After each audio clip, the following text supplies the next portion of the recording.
Kue pai ajaib, tekanan evolusi telah membiasakan manusia melihat dunia sebagai kue pai statis.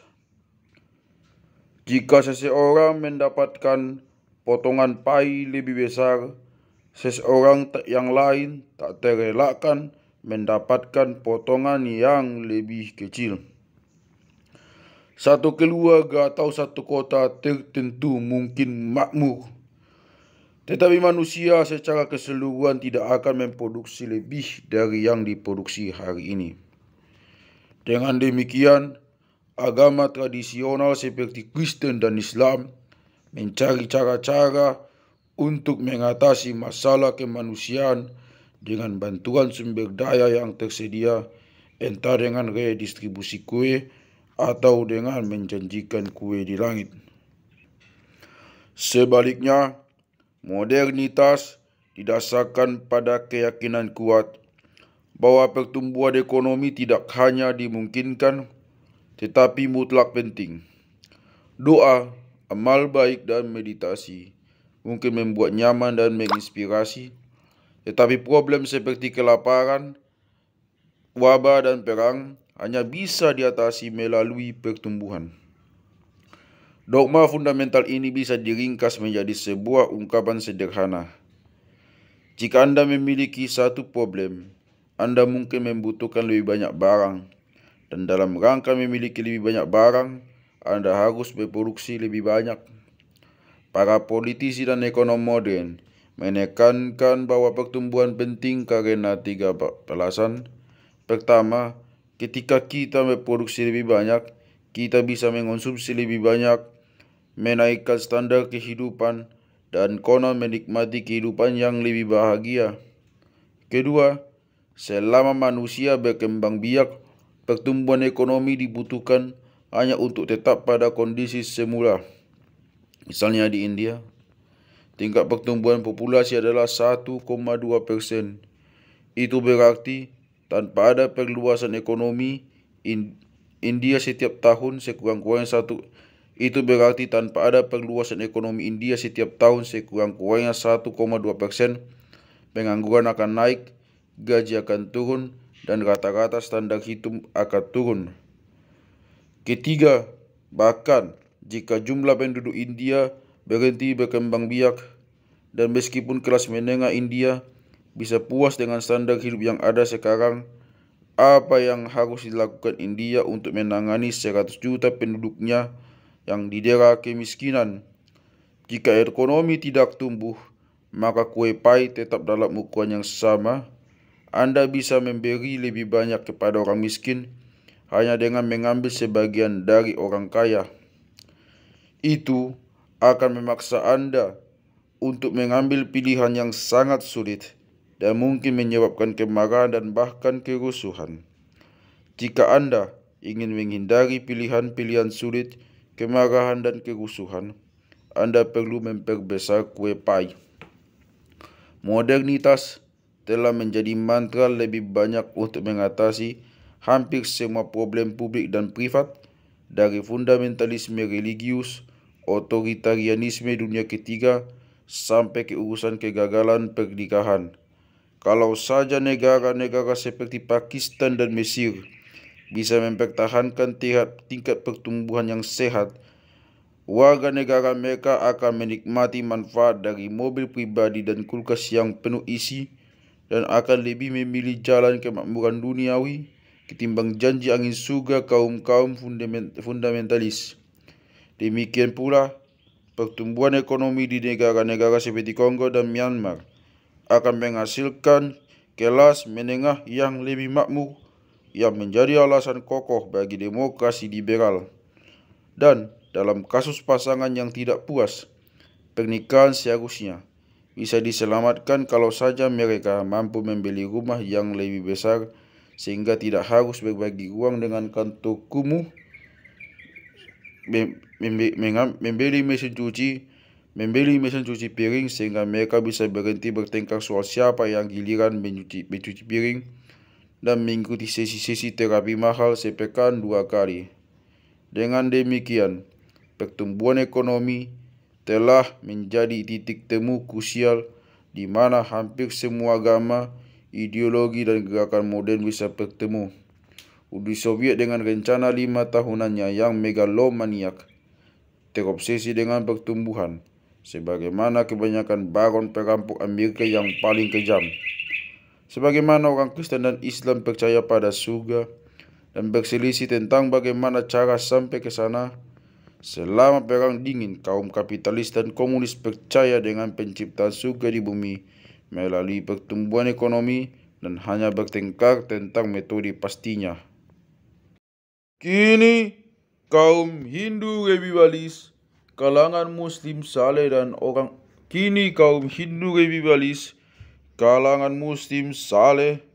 orang-orang nasionalis Jepang dan komunis Cina mungkin mendeklarasikan kesetiaan mereka pada nilai-nilai dan tujuan berbeda, tetapi mereka semua percaya bahwa pertumbuhan ekonomi adalah kunci untuk merealisasikan tujuan mereka yang berbeda.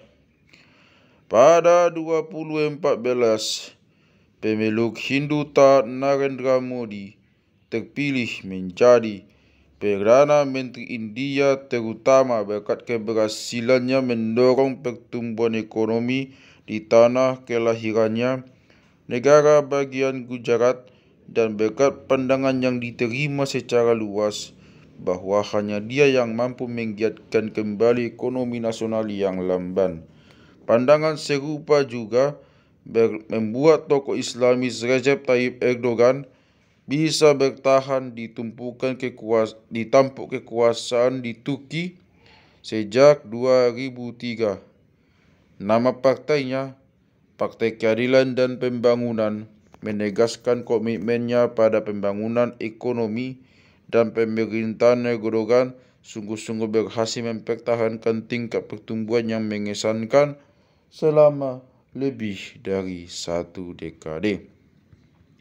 Perdana Menteri Jepang, tokoh nasionalis Shinzo Abe, naik ke pucuk pemerintahan pada 2012 dengan janji menggenjot ekonomi keluar dari stagnasi selama 2 dekade.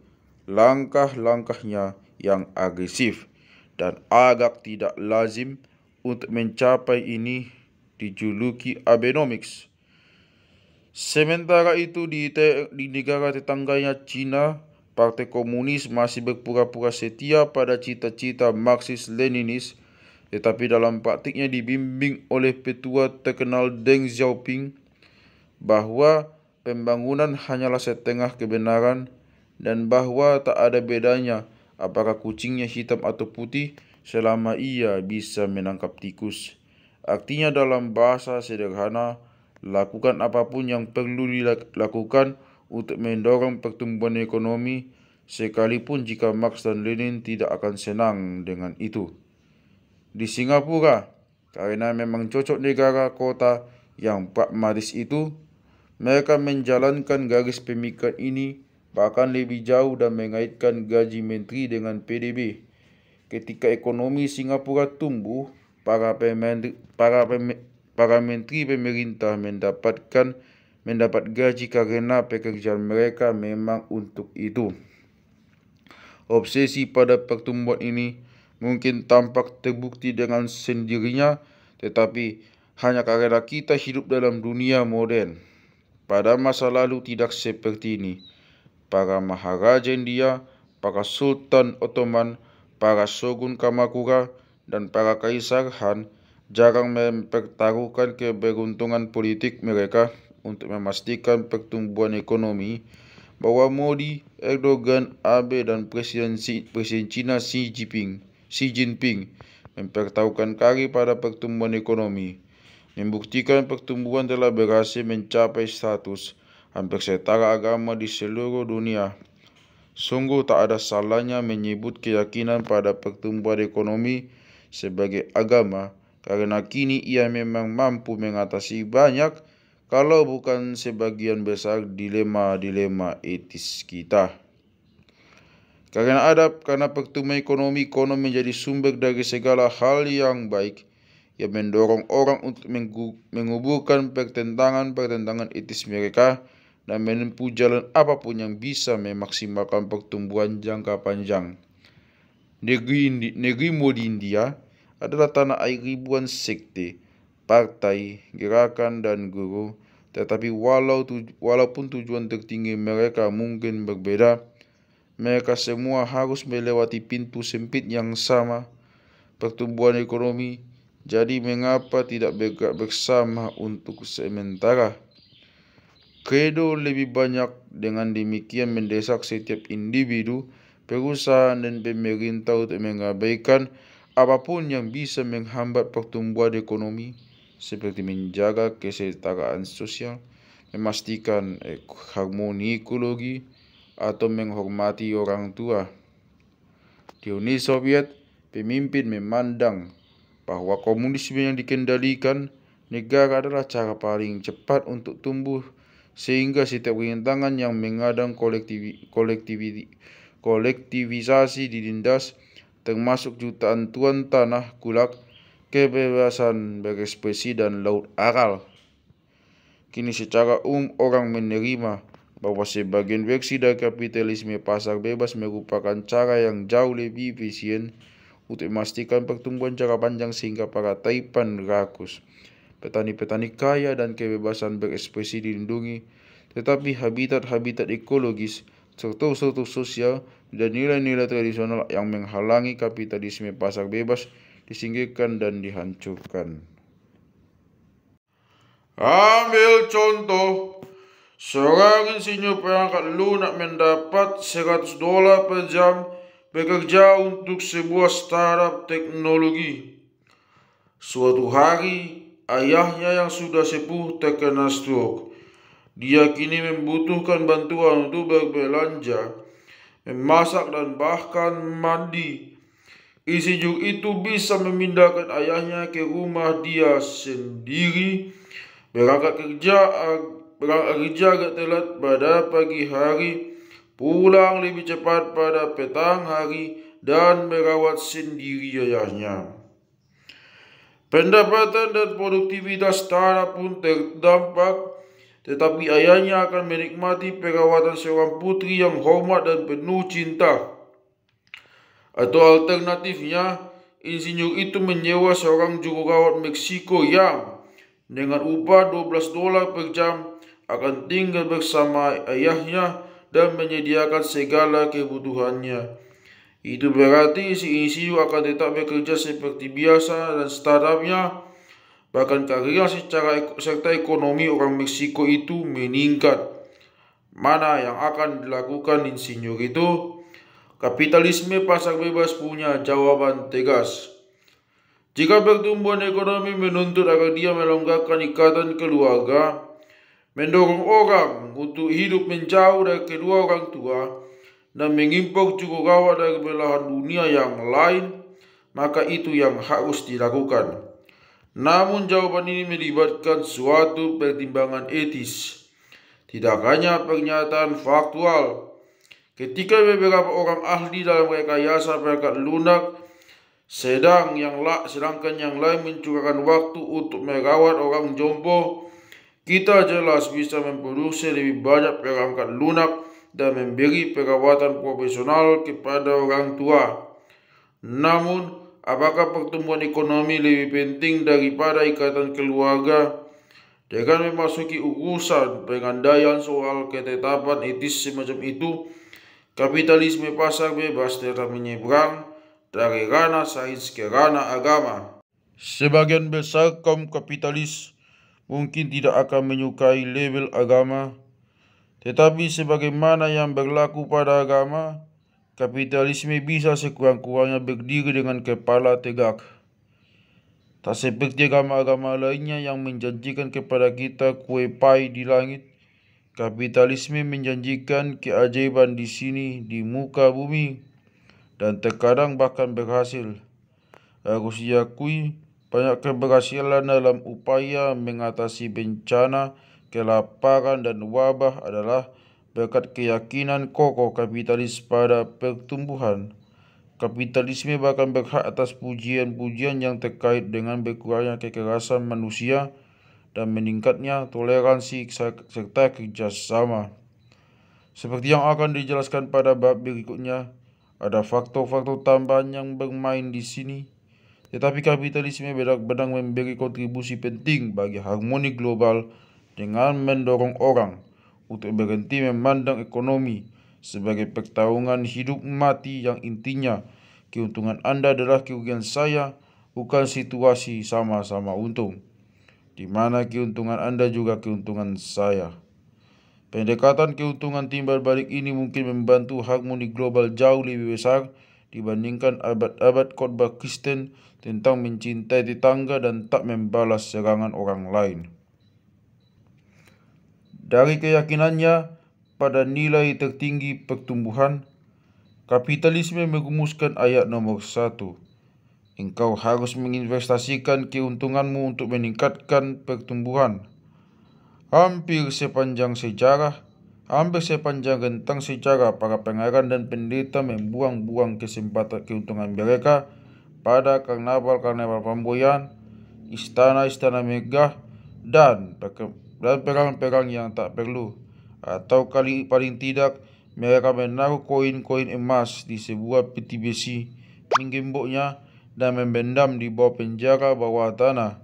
Kini, para penganut taat kapitalis menggunakan keuntungan mereka untuk mempekerjakan pegawai baru, memperbesar pabrik, atau mengembangkan sebuah produk baru. Jika mereka tidak tahu cara melakukannya sendiri, mereka memberikan uangnya ke seseorang yang bisa melakukan, seperti seorang bankir atau pemodal ventura. Yang disebut belakangan ini meminjamkan uang ke berbagai pebisnis. Para petani mengambil pinjaman untuk menanam gandum di ladang-ladang baru. Para kontraktor membangun rumah-rumah baru.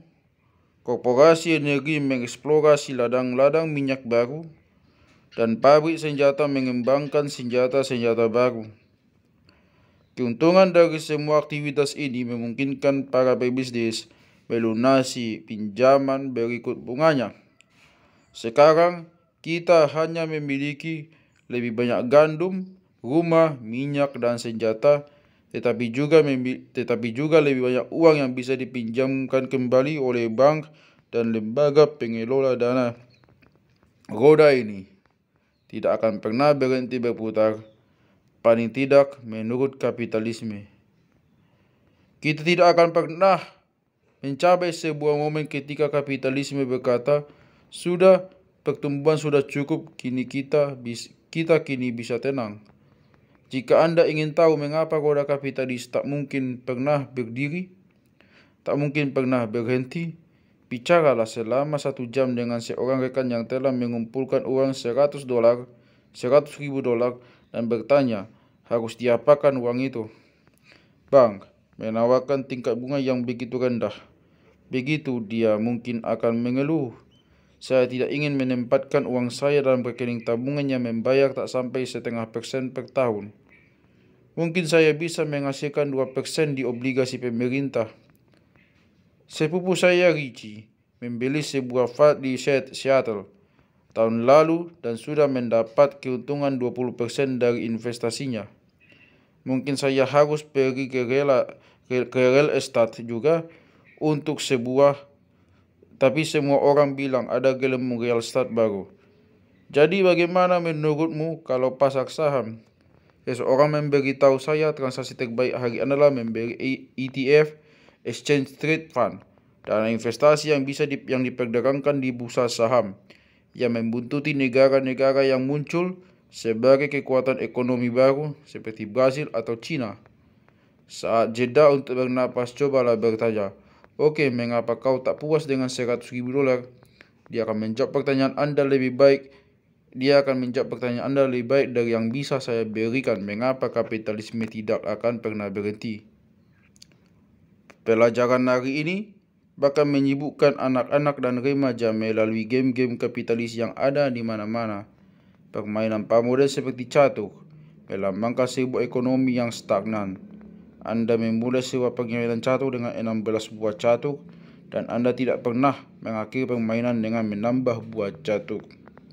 Dalam kasus tertentu, sebuah bidak bisa berubah menjadi ratu, tetapi Anda tidak bisa memproduksi bidak-bidak baru atau meningkatkan kuda menjadi tank. Dalam catur, pemain tidak pernah berpikir tentang investasi. Sebaliknya, banyak permainan para modern dan permainan komputer fokus pada investasi dan pertumbuhan. Yang paling menonjol adalah game strategi ala peradaban seperti Minecraft, The Settlers of Catan, atau sivilisasinya Sid Meier. Latar permainannya bisa saja pada abad pertengahan, zaman batu, atau suatu negeri peri-imajiner, tetapi prinsip-prinsipnya selalu sama dan selalu kapitalis. Tujuan Anda adalah membangun sebuah kota, kerajaan, atau mungkin satu peradaban utuh. Anda mulai dari sebuah basis sederhana, mungkin hanya sebuah desa dan ladang-ladang di dekatnya. Aset-aset Anda menyediakan pendapatan awal bagi Anda dari gandum, kayu, besi, atau emas. Anda harus menginvestasikan pendapatan ini dengan bijaksana. Anda harus memilih antara alat-alat yang tak produktif tetapi perlu seperti tentara, dan memproduksi aset-aset seperti lebih banyak desa, ladang, dan tambang. Strategi yang menang biasanya menginvestasikan jumlah paling minimum pada hal-hal yang tidak produktif sambil memaksimalkan aset-aset produktif. Menciptakan desa-desa baru berarti pada tahap selanjutnya Anda akan memiliki pendapatan lebih besar yang memungkinkan Anda tidak hanya membeli lebih banyak tentara jika diperlukan, tetapi secara simultan menaikkan investasi Anda dalam produksi. Tak lama Anda akan menaikkan desa-desa Anda menjadi kota-kota, membangun universitas-universitas, pelabuhan-pelabuhan, dan pabrik-pabrik, mengeksplorasi laut dan samudera, membangun peradaban Anda, dan memenangkan game.